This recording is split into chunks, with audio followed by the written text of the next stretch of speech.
Ya.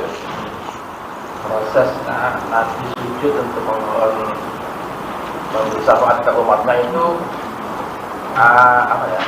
Itu untuk seluruh umat atau satu persatu? Apa? Sujud ke Allah untuk dijadikan memberi syafaat. Iya, kenapa? Itu untuk seluruh umat langsung atau satu persatu umat itu? Ya akhirnya satu persatu, kan nggak mungkin mengadili kok barengan. Satu-satu. Cuman diawali oleh sujudnya Nabi tadi. Setelah Nabi sujud, lalu Allah memberikan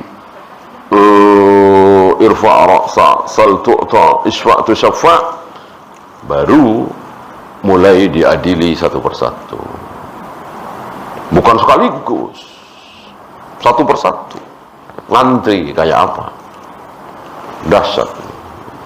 Itu sebelum masuk ke apa? Hisab ya? Iya, itu hisab. Oh iya, sujudnya beliau tentu sebelum hisab. Setelah beliau sujud, kemudian diterima oleh Allah syafaatnya, baru dihisab satu persatu. Ya. Maka beruntunglah kaum muslimin yang masuk surga tanpa hisab, tanpa azab. Bahagia yang luar biasa. Maka jangan suka minta di ruqyah. Karena minta di ruqyah bisa keluar dari 70,000 yadkhuluna al-jannata bighairi hisabin wala azab. Kalau sudah terlanjur pernah minta ruqyah, bertaubat ya. Allah Maha penerima taubat. Yang belum, jangan sekali-sekali ya. Bukan meruqyah ya, meruqyah nggak masalah. Meruqyah nggak masalah. Ada hadis riwayat Muslim, humul ladzi yarqun. Nah, ini tidak sahih walaupun riwayat Imam Muslim. Yang sahih riwayat Imam Bukhari, humul ladzina la yastarqun. Tidak minta diruqyah. Bukan tidak meruqyah. Tidak berobat dengan kai besi panas.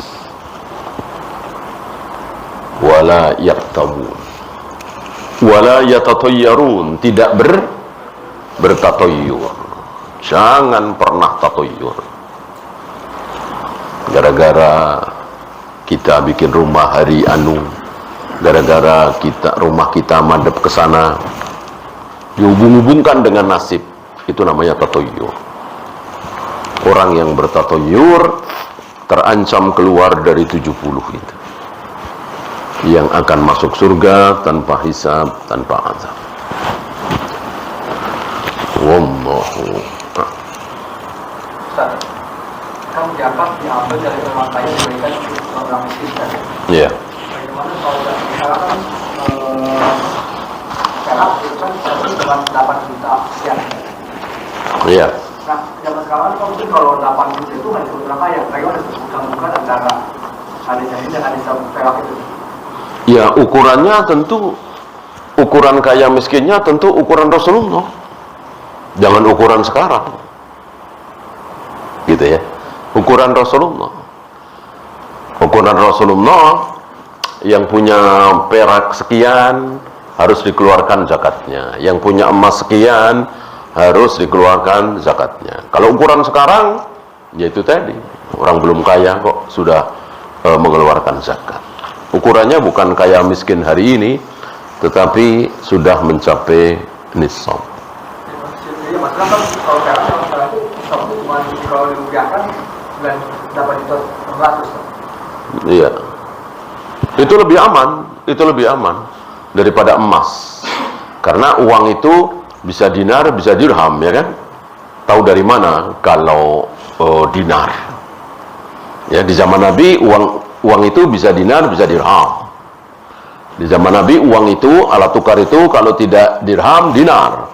Kalau tidak perak, emas. Kalau tidak emas, perak. Nah, sekarang kita punya uang kertas.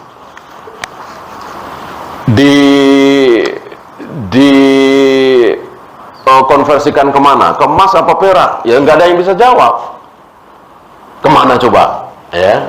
Nah, maka untuk kehati-hatian lebih baik ke perak. Kan lebih kecil. Kalau emas, antum sudah hitung berapa juta kalau emas? Hah? Ah, jauh sekali kan? Dan kan tidak banyak, cuma 2,5%. 8 juta berapa? 2,5%. Kecil kan? Nisabnya merah sama makan beda. Ya. Nisabnya. Iya. Kalau makan 85 gram. Ya.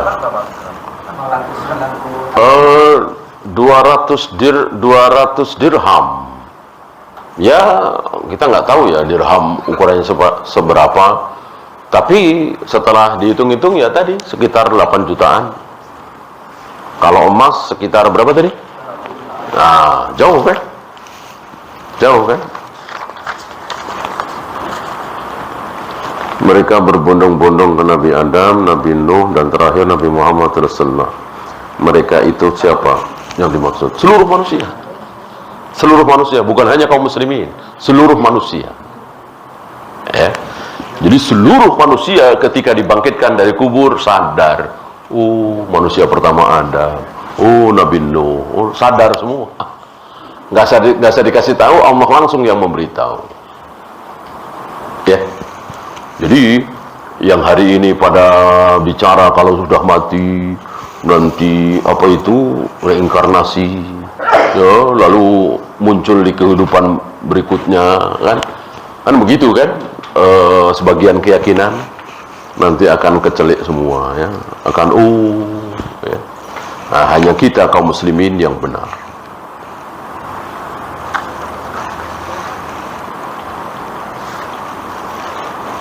Doa apakah bisa dibaca sebelum salam? Salam salat ya? Iya, memang itu tempatnya kita berdoa. Fakhtar minad doa ma syi'ta. Pilihlah doa-doa yang kalian kehendaki sebelum salam. Apakah berarti keadaan di padang mahsyar tidak membedakan antara yang muslim dengan yang kafir? Iya, sama-sama telanjang, sama-sama tidak makan, sama-sama tidak minum, sama-sama tidak pakai sendal, sama-sama dalam keadaan belum dikhitan, sama semua. Nanti yang membedakan adalah setelah dihisab. Kaum muslimin insyaallah masuk surga, orang kafir pasti masuk neraka. Apakah sah salat berjamaah tanpa mengumandangkan qomat? Sah? Sah, man kurang sempurna ya.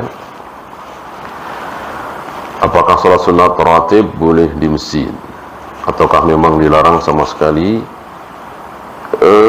Keutamaan saja ya. Bukan salat sunat rawatib. Seluruh salat sunat yang baik dilakukan adalah di rumah. Baik, bukan berarti tidak boleh, boleh saja. Karena ibadah-ibadah yang tidak wajib sunnah bagi kita untuk menyembunyikannya.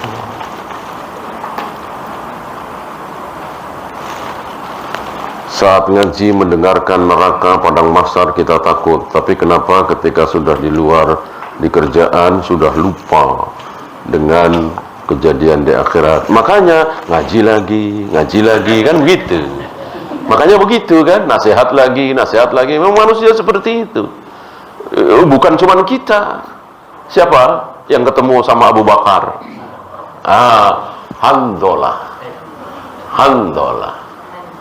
Handolah ditanya oleh Abu Bakar, bagaimana keadaanmu wahai Handolah? Handolah menjawab, sepertinya aku sudah menjadi orang munafik. Kaget Abu Bakar, kok begitu? Iya, ketika aku mendengarkan tentang surga, neraka, azab kubur, padang mahsyar di hadapan Nabi, seolah aku sudah tidak ada di muka bumi. Tapi begitu aku pulang, ketemu anak, istri, bercanda, jenaka, aku lupa. Kata Abu Bakar, kalau begitu saya juga munafik. Abu Bakar pun sama seperti itu. Lalu dua-duanya menghadap Rasulullah alaihi salatu wassalam. Kata Rasul, kalau kalian keadaannya selalu seperti ketika kalian di hadapanku mendengar surga neraka, maka para malaikat akan turun la safahatkumul malaika, akan menyalami kalian. Kan nggak mungkin kan? Maka ya sekali-sekali. Walakin ya Handalah sa'atan, sesaat takut neraka, menangis, itu aja udah lumayan, ya kan? Menangis takut neraka waktu Ramadan terakhir, ya itu sudah lumayan sekali. Ya, ada yang takut tanpa tangisan, tanpa tetesan air mata, banyak sekali.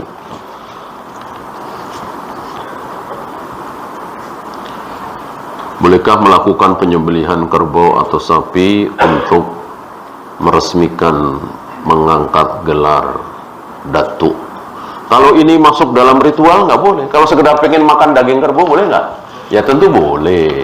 Kalau ini merupakan syarat harus motong begini, ya tentu tidak boleh. Artinya ini masuk dalam ubudiyah atau tidak. Maka kalau memang ingin daging sapi, daging kerbau, ya silahkan.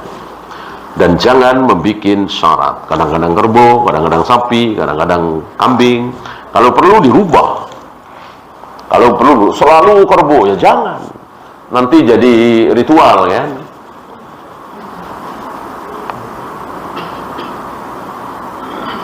Kata orang tua kita mengatakan bahwa setiap tengah hari, kira-kira jam 12 siang, setan berkeliaran dan kita tidak boleh keluar rumah. Menjelang maghrib ya, ada waktu-waktu tanduk setan, yaitu ketika matahari terbit dan ketika matahari tenggelam. Ini waktu yang sangat disukai oleh setan. Setan berkeliaran. Maka Nabi mengatakan, jika kalian punya anak kecil, masukkan di waktu-waktu seperti itu. Saat matahari tenggelam, saat matahari sedang terbit. Nanti ketika matahari sudah betul-betul tenggelam, habis maghrib, silahkan keluar lagi. Jadi setan sangat menyukai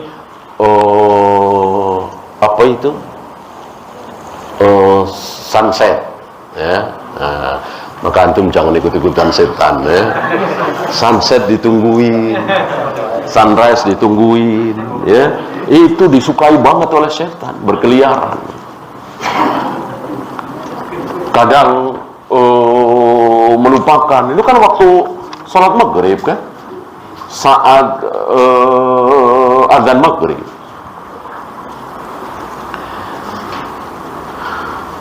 Bagaimana jika sholat berjamaah namun imam kondisinya duduk?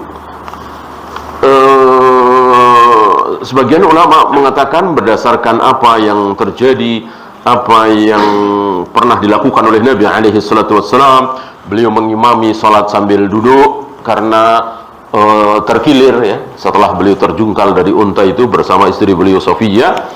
Beberapa hari beliau mengimami salat sambil duduk.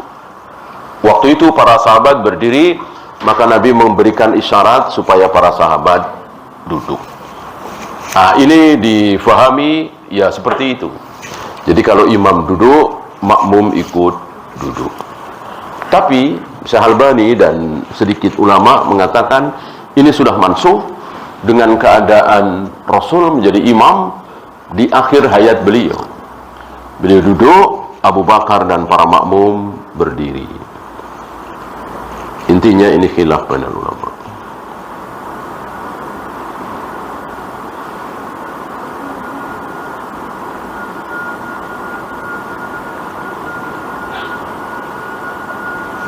Apakah tanah yang telah dihibahkan termasuk warisan? Pertama, dihibahkan kepada siapa? Kalau dihibahkan kepada non ahli waris, iya. Misalnya saya dalam keadaan segar bugar menghibahkan sebidang tanah untuk masjid, dan untuk masjid wakaf ya, atau untuk si fulan, boleh kan? Ketika saya meninggal, tentu itu bukan harta waris gitu. Nah, masalah bagaimana kalau saya menghibahkan tanah tersebut kepada salah satu anak saya? Jawabnya, tidak boleh, harus dibatalkan. Karena hibah orang tua kepada anak harus adil. Wallahu. Habis? Ya. Kalau takbir itu kan Allahu Akbar, Ustaz. Iya. Bagaimana dengan imam yang takbiratul ihramnya hanya Allah aja? Akbarnya nggak kedengeran atau gimana?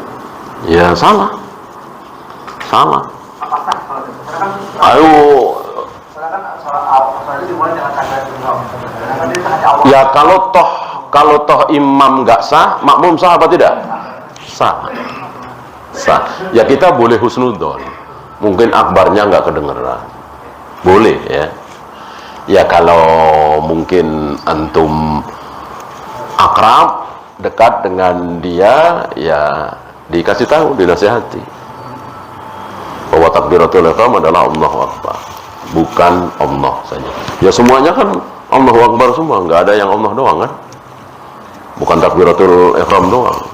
Semua takbir intikal kan Allahu Akbar. Dan sami Allahu liman hamidah.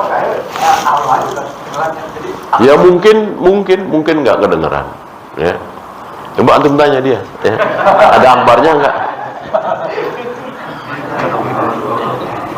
Nah, maksudnya apakah dari maksudnya gini, ketika Allahu Akbar itu harus bunyinya kencang atau boleh, Bapak? Kalau doa akbarnya nggak kedengeran gitu. Ada dalil nggak? Enggak. Ya, sebagaimana yang contohkan oleh Nabi. Bagaimana para makmum mau ikut kalau tidak keras, jahat. Nah, takbir sekali lagi ya Allahu Akbar, bukan Allah saja. Itu sebuah kesalahan, ya, patut dinasihati. Wallahu ya. Imam ada kejadian ya, imam mengumumkan imam sholat terus dia meninggal gitu. Terus itu kalau ada di videonya itu artinya bubar ininya apa? Mestinya jangan bubar. Umar kan ditusuk itu kan, pas belum selesai kan, baru 1 rakaat atau awal, tidak ada yang bubar, langsung maju Abdurrahman bin Auf dengan sholat yang ringan. Ya. Kalau kita mungkin bubar kali ya, imamnya ditusuk. Ini nggak ada yang bubar, diteruskan. Ya. Allah. Iya, tolong ya sholat kan ya paling berapa menit ringan ya. Habis selesai sholat, kemudian ditolong. Ya. Selesaikan dulu sholatnya.